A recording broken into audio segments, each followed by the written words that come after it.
Thank you, Arthur. I'm sharing my screen now. Hello, everyone. Thank you for the opportunity to share a few ideas, a few reflections about the future of democracy from a very specific perspective. I'm an academic working on democracy, democratic renewal, but also an activist running the Good Lobby, which is a civic startup based in Brussels, in Milan, in Bilbao, Spain, and operating all across Europe. What I would like to share with you is not necessarily a full presentation on how COVID has been affecting our democracies. So I won't be talking about COVID per se, but trying to look into how the response, the regulatory response to COVID, and how COVID has been affecting public policies can tell us something about the present state of democracy and what we could actually do in order to potentially rethink some of the mechanisms that govern democracy, and in particular, participatory democracy. You've heard a lot from Joseph, my friend Joseph Lenz, about political representation and the need to renew political parties, coming up with new political parties. Today, you're going to hear more about how can citizens can, together with political leaders, co-create policies and work together towards a more accountable political system. That's exactly what we don't have today. So what does the COVID situation tell us about democracy? What can we learn from what just occurred and what is still ongoing? Well, I think the first lessons to be drawn is that civil society, citizens, NGOs have been silenced by COVID. We didn't really have many opportunities to influence major political decisions that have been affecting our freedom. As you might remember, by mid-April, more than 3 billion citizens across the world were affected by restrictions. They could not leave their home. They were subject to many measures limiting their ability to actually socialize and live their life. But the role that we as citizens, we as organized civil society had was virtually invisible. We didn't have a voice. And when some policies were adopted, like the very famous rescue or recovery fund in Europe was adopted, civil society had no role to play whatsoever. And the whole conversation is happening through our representatives who themselves in the European Parliament, but also in many other national parliaments across Europe and beyond, do struggle to get a voice. Yet, I think we all agree civil society had a role to play and still has a role to play in a situation like this one. We are at the very much ground of our society. We know what is actually happening. We should work as a feedback loop by informing our political representatives about what is happening. We are entitled to monitor the policymaker behavior. We should be able to share solutions, and there has been a panoply of solutions ranging from apps all the way to more practical and tangible solutions that occur through in order to help the most vulnerable populations across Europe. Well, all these ideas, they really struggle to find their way over the last few months, and they still struggle today. I gave you the example of this major package of funding that would be transferred by the European Union to many member states of the Union and potentially also go beyond them.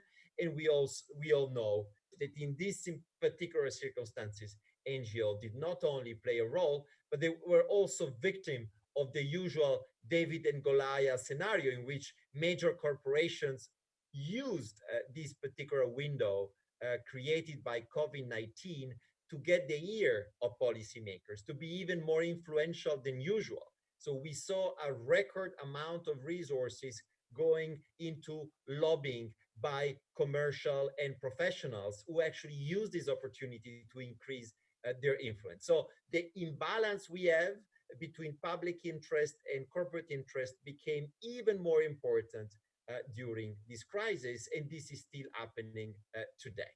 So what can we learn from this? Well, in reality, you can think about it like when a lot of sea is actually, a lot of water is leaving the sea because there is a low tide. So we see all the water leaving, and what do we see there? Well, we see major structural issues.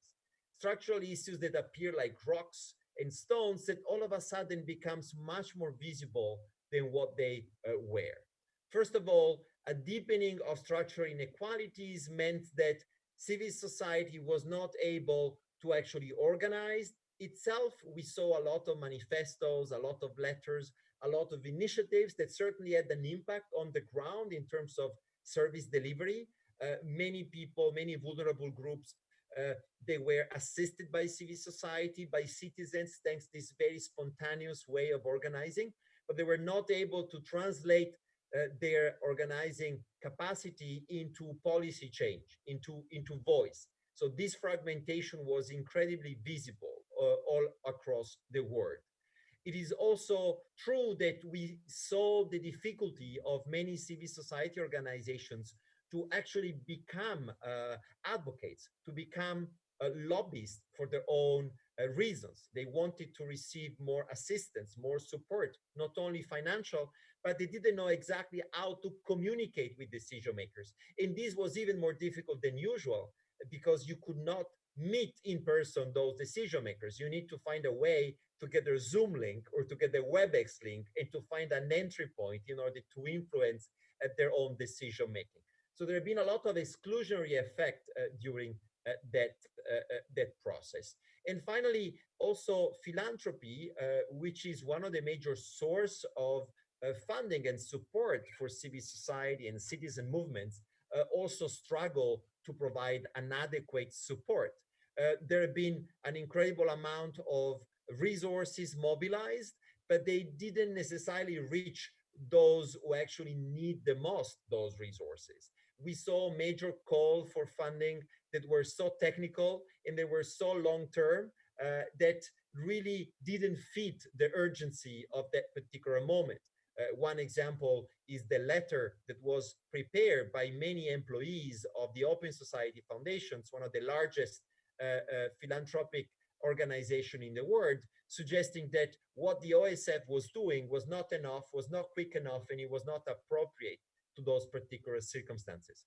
So when you put together all these factors that have somehow shaped civil society response to COVID and its own inability to participate in the shaping and co-creating of policies that were affecting us, you clearly have a pretty gloomy picture in which you can see that the state of democracy is certainly not where it should be. But there's also opportunities to seize this particular momentum of resetting of policies, resetting of society as such, and in particular our economic system, to think about new ideas, new instruments, new techniques, new understandings of the role civil society might play in order to somehow demystify and democratize participation. So the word of democracy works not only because we elect representatives, but also because we citizens hold our representatives accountable. We share ideas with them and we basically work together towards a better society. In order to do so, we need to participate. We should not only vote every few years, and we need to occupy the space which exists in between elections. This is the space that I've been trying to put under the radar screen of the last few years with my organizations by basically claiming that each of us should not only vote or run for office, but should also play a role in the space between elections. This is the mission of the Good Lobby, and this is just one of the many examples of organizations that are trying to fit into that space by basically challenging the major assumption that today still govern the mindset of political representatives. They all assume that each of us, each of our organization is actually able to get into the game. They assume that we all have equal access to decision making. They all accept the idea that at the end of the day is only up to us. Well, in reality, it's much more complicated than that. And I've been arguing over time that the challenge is to move away from the principle of formal political equality, according to which on paper we all have the same political influence, and to move to substantive political equality, a system in which public authorities and governments proactively create the conditions for each of us to have exactly the same access as those who have more resources, more expertise, and more competences. This sounds very abstract, but in reality is extremely real. It is something that we can make happen with a lot of lobbying reforms. So the first example of a policy that we can all advocate for in our city, in our region, in our country is the introduction of a lobbying fee. In other words, we should make sure that those organizations that have a lot of access to policymakers, like big corporations, should actually pay a registration fee in order to be able to have access to the policymakers. And those fees will actually feed into a fund, and those revenues will be redistributed within civil society organization in order to enable them to work. An example of the way in which this lobbying fee could be used is by creating lobbying aid. You probably know what legal aid is, right? If you don't have the resources to defend yourself before a court in your country, you will be receiving some lawyer support, which is paid by the state. Well, here is the same. Instead of having lawyer support, you're going to get lobby support in order to basically advance your own cause, advance your own particular claim that you have vis-a-vis policymakers. Another idea I've been advocating for, and which is picking up in certain communities, is the idea of creating civic time off. This is paid time by the employer, let's say 1 hour a week, that will be devoted by the employees to engage with their own communities. You might engage into a civil society, you might be working for a political party, you might want to start a political party, but you're going to be incentivized to actually play the role, not only by turning on when there is a vote, there is an election, but also in the space between elections. And the final idea on which I would like to spend a couple of more minutes, because it's really at the core of the mission of the Good Lobby, is about skill sharing. It is really about connecting the wealth of expertise that we all have in our society, lawyers, academics, professional, communication expert, with civil society organizations that really struggle to get access to power. So in a way, we can claim that today we have a problem, the unequal access to power, the fact that not all of us have the same influence vis-a-vis governments, but at the same time, we also have the solution. And both the problem and the solution coexist in society because we have so much expertise, such a huge human capital wealth, that we just need to connect those capabilities with the needs that civil society has. If we manage to match those two, the demand for advocacy and participation support with the supply of advocacy support, we can actually upscale civil society, and ultimately we can increase the pluralism, the number of organization voices and interests which are active in our society. So that's what we do at the Good Lobby. We try to listen what civil society organizations do need, and then we try to match them on a pro bono basis with those organizations. So an example, last week, we have helped Oxfam and We Move, the leading pan-European organization, campaigning organization, to lodge a complaint before the European Commission against Greece because of its inability to provide support to migrants and coming over and staying over despite what they are supposed to do. We help citizens to lodge complaints to the different institutions. We help them devise strategic planning. We help them write letters, prepare amendments, and basically get access into the political game at different levels of government, in particular at the European level, but more and more at the local level, where we see a panoply of initiative of citizens who really want to make a difference by picking up a particular cause and transforming them in good lobbies. This is really our mission.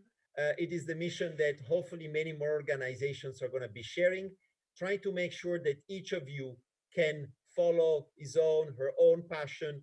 Could be animal welfare, it could be animal rights, could be the defense of the rule of law, it could be potentially anything which is constitutionally okay, and transform it into a real lobby, an organized group that push for a particular cause and trying to get the attention of policymakers and creating this feedback loop, which currently is totally lacking, in which we have political leaders not listening to their own constituencies, if not a few days before the elections when they need our votes.